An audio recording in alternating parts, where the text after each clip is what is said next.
പടന്നയിലെ ശൈശവ വിവാഹം തന്നെ തെറ്റിദ്ധരിപ്പിച്ചെന്ന് തുറന്നു പറഞ്ഞ നിക്കാഹ് നടത്തിയ ഖത്തീബ്. അഴീക്കൽ ജുമാ മസ്ജിദ് സെക്രട്ടറി തന്നെ തെറ്റിദ്ധരിപ്പിച്ചുവെന്ന് ഖത്തീബ് റഹ്മത്തുള്ള പറയുന്നതിന്റെ ദൃശ്യങ്ങൾ സിറ്റി ന്യൂസിന് ലഭിച്ചു. City news exclusive. Secretary PK Thajudheen ഉൾപ്പെടെയുള്ളവർ പെൺകുട്ടിക്ക് പ്രായപൂർത്തിയായതായി തന്നെ തെറ്റിദ്ധരിപ്പിച്ചാണ് ചടങ്ങുകൾ നടത്താൻ പ്രേരിപ്പിച്ചത്. താൻ നിക്കാഹ് ചടങ്ങ് നടത്തിക്കൊടുക്കുക മാത്രമാണ് ചെയ്തത്. പ്രായപൂർത്തിയാകാത്ത പെൺകുട്ടിയെയാണ് നിക്കാഹ് കഴിക്കുന്നത് എന്ന് തനിക്കറിയില്ലായിരുന്നു. അറിഞ്ഞിരുന്നെങ്കിൽ ചടങ്ങ് നടത്താൻ അനുവദിക്കില്ലായിരുന്നു എന്നും നിക്കാഹിന് നേതൃത്വം നൽകിയ അഴീക്കൽ ജുമാ മസ്ജിദിലെ ഉസ്താദ് റഹ്മത്തുള്ള പറഞ്ഞു.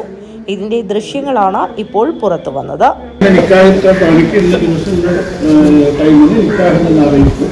നമ്മൾ പോകും, നിക്കാഹ് ചെയ്യും, നമ്മൾ വേറൊന്നും ഞങ്ങൾ അറിയുന്നില്ല. നമ്മളെ നാട്ടിലെ ആൾക്കാരെല്ലാം അവരുടെ എല്ലാം കഴിഞ്ഞിട്ടാണ് നമുക്ക് എത്തുന്നത്. പെണ്ണിന്റെ പെരക്കാരാണ് ഇപ്പോഴും എടുക്കാറില്ല, ചെക്കന്റെ പെരക്കാർ എടുത്തു തരാണ്. ഇപ്പോഴും ഈ സമയം വരെ എനിക്ക് അവർ പരിചയമല്ല. പള്ളിക്കാൻ പറ്റി ഔദ്യോഗികമായിട്ട് സെക്രട്ടറി ആണല്ലോ നമ്മൾ അറിയിക്കല്. സാധാരണ അറിയിക്കലും ചെയ്യും. എല്ലാ കല്യാണത്തിലുള്ള മെമ്പർമാരും നമ്മളോട് പറയുന്നില്ല. സാധാരണ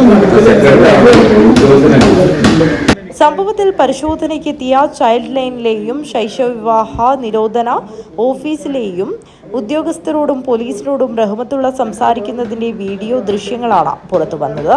ശൈശവവിവാഹം സംബന്ധിച്ച് വാർത്ത തള്ളി ഒരു വിഭാഗം പള്ളി കമ്മിറ്റി ഭാരവാഹികൾ രംഗത്തെത്തിയതിന് തൊട്ടു പിന്നാലെയാണ് ദൃശ്യം പുറത്തുവന്നത്. News bureau, Cheruvathur.